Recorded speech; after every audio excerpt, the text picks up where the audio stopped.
Alright, today the video we're going to talk about a Saab 9.3 AERO 2007 V6 2.8 liter 24 valve.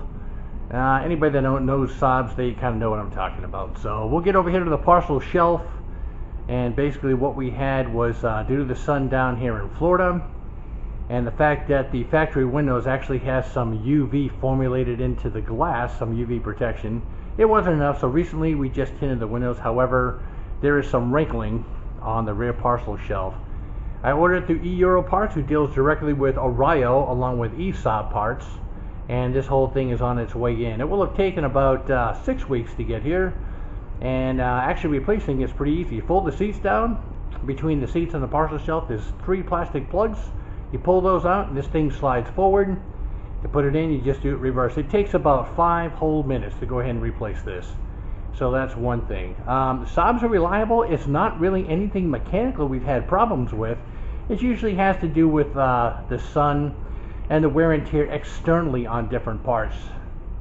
Alright, this little tool here, this is actually for installing screening on exterior screening that goes around pools. It's got a little wheel, a little bit of a groove in it, and it's actually a good size where you can get lots of leverage. Well, what do I use this? Okay, well, I'll show you. Coming back over here to the Saab. Some of you guys might have the same problem on the forward windshield. There is a weather strip at the very top. Yeah, this one looks nice and new, huh? Because it's only about a year old.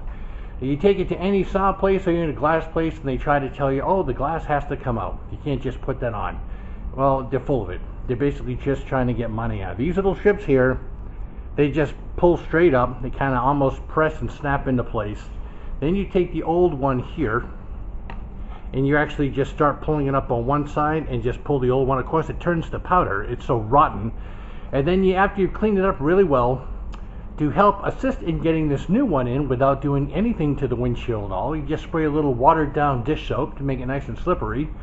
Then you take this little tool here that we were just talking about, up at an angle, and just kind of firmly push down, and this thing, starting from the side that is, firmly push down, and this thing slides and pops right into the place. Now that I know how to do it, I can do the whole thing in about 15 minutes. However, in the beginning, when you're just trying to figure it out, it always takes longer. But anyway, if you folks have that, you know how when that starts to deteriorate, it ruins the entire look of the car and really makes it look dated. Buy the new one from any one of those parts up places I talked about, and you can go ahead and pop it right in using the tool. You can get this anywhere. Harbor Freight Tools, Lowe's, Home Depot. It's a screen installation tool. That's all it is. It might run you about $5 or $6. Okay, so let's see here. On top, of course, that weather stripping is all good. Some folks have a problem with the back, but even down here in Florida, we haven't had any problems with this weather stripping at all. I think one of the things that really winds me up is inside the trunk, underneath this parcel shelf. If you look up, of course, you can see the bottom of your speakers, and you can see the black frame that's part of the car. But there should be a giant box under there. Well, when you order these cars from Sweden for the United States, they don't put that in. They don't even put the wiring in. I was talking with a guy from Sweden on the phone, one of the techs, and he told me where to look, because what I was really interested in is trying to get those little buttons to work on the steering wheel. Well, if you have that little box, you install the SIM card and it turns your entire car into its own phone number, and those things work great. But no, I had to I talked to the guy. It wasn't available in the US. GM wanted you to use these knobs, these switches for OnStar. Really? OnStar? Who the hell needs that? Everybody has a cell phone now. But I just wanted to be able to use a phone in the car. So of course we got this little Bluetooth thing from a Saab accessories thing, and of course I had to rip everything apart. They wouldn't even utilize the original microphones. It came with one that you had to use here, and the little buttons and stuff that are on that control panel there takes the place of these nice ones from the factory. But that's really what I wanted. But too bad you don't get to use them, not when you buy a Saab in the US. And another problem, the windshield wipers just stopped working, and when I came home I basically pulled this panel off here and got access to the actual linkages for the windshield wiper. Everything was fine, but the little plastic bushings had cracked. Non-repairable, of course. If they just would have made them out of nylon, they'd last just about forever, but they make them out of a darn plastic that eventually they break down and crack. I didn't know that at the time, so I bought a whole new assembly, the arms and linkages, and that cost me, I think, a little over $100. Now I actually have the little bushings, so now I can just pop those in. It's really easy, along with this strut. You can get this strut anywhere, and it's not that expensive to replace at all. I got it because I wanted to show you guys right here. These little silver windy curly things. Basically, those are the hoses for your cooling system, along with the expansion tank. These your heat shield to the turbo right there on our car. This is a V6.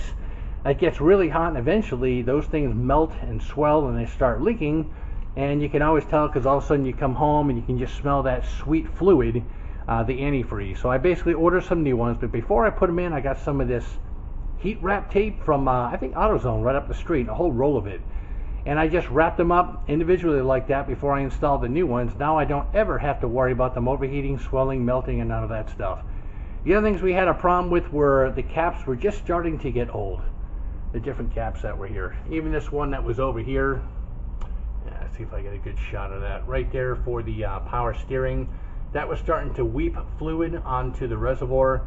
So I basically just replaced the cap with a new seal, and it's never weeped since. And while I was at it, just for the heck of it, I ordered even a new oil cap. But we keep the engines in good shape.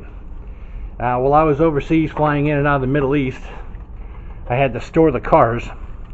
So one of the things that I installed was just a harness. This little guy here.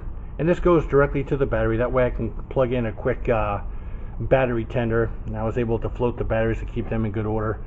The neat thing is I don't know if you guys know, there's actually a ram air system on the cooling. Some of the jets that I fly have this around the aircraft battery also, and that ram air actually gives you a nice circulation around the battery and keeps them cool. Well, my wife down here in Florida, she averages about 5 to 6 years of a battery. For me and my FJ, you know I take care of it. I only get about 3 years, so I just switched over to an Optima battery, see if that will last a bit longer. But yeah, it's really a good thing. You have to worry about though is these little screws here. They're kind of like fasteners is all, about a quarter turn, and they release the pegs underneath. If you take it to any hammerhead mechanic, they think it's just something that snaps in, and they'll go ahead and start pounding the daylights out of this thing, snap those off. And there's even a couple little I guess tabs in the back that fit into openings. Anyway, it was down here at the local Saab dealer at the time when they were still selling them, and they just beat the living daylights out of it. So I made them buy me a new one, but I said give me the part because apparently you guys don't know what you're doing. Over here we get the mass airflow sensor, and it's kind of sharp on top, so we installed that little right there, just that little deal there. It's a type of rubberized oh God, I think you actually put it on steps to keep from sliding on steps. It's gray, and then I just shot some undercoating over to keep it black, and that protects basically the heat / sound insulator on the bottom of the hood from basically tearing, because it was starting to tear a hole there. I also didn't like the fasteners that they had. I went ahead and got some of these, and there's a little screw that you unscrew, then these things pull out, and each one of the holes in there I actually put in rubber grommets. So taking this thing on and off is really just a breeze now. Yeah, we do take care of it. We intend to keep this thing a long time, and we do keep the engine compartments washed and nice and clean, because if an engine is clean of dirt and oil, that's kind of like an insulation, they just last longer. Car came with a Bose sound system. The stereo itself is really nice, and of course it talks to some of the systems on board, so I really don't want to replace that. If it ever went bad, I'd probably go to Goldwing Saab parts up there in New York and just order a replacement unit, just so I can keep that original OEM look. I don't want a touch screen in this. It just wouldn't go with the style of this vehicle. You can replace all the speakers pretty easy, even the ones that are down here, and you can actually go right through that actual grill that just pops out to replace that one. The one inside the door down there, I think it was about a 4.5. It's got a big 6-inch round coaxial now with a magnet almost as big as a speaker. And of course this is one of the ones that's amplified from the built-in amplifier, and they really sound nice. So between that and in the back inside here, new 6x9s down in there, and even a 4-inch round coaxial. So now we got all the lows and the highs, and just, you know, keep it sounding nice. We don't want to bother anybody, but when you drive you do want something that sounds nice, and we try to keep it clean. and everything else. Again, 11 years old, but if you take care of a car, it'll last almost forever.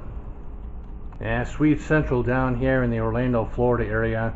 Guy Fisk is the owner, and he's a friend because we've been going to him for years. When there's something about taking the car apart I'm not comfortable with, I take it over to Guy's, and his prices are right. But just to let you guys know, he also has a whole ton of used Saab 9.3s that he sells, because he's also like a used car dealership also, but he's mainly a Saab repair facility.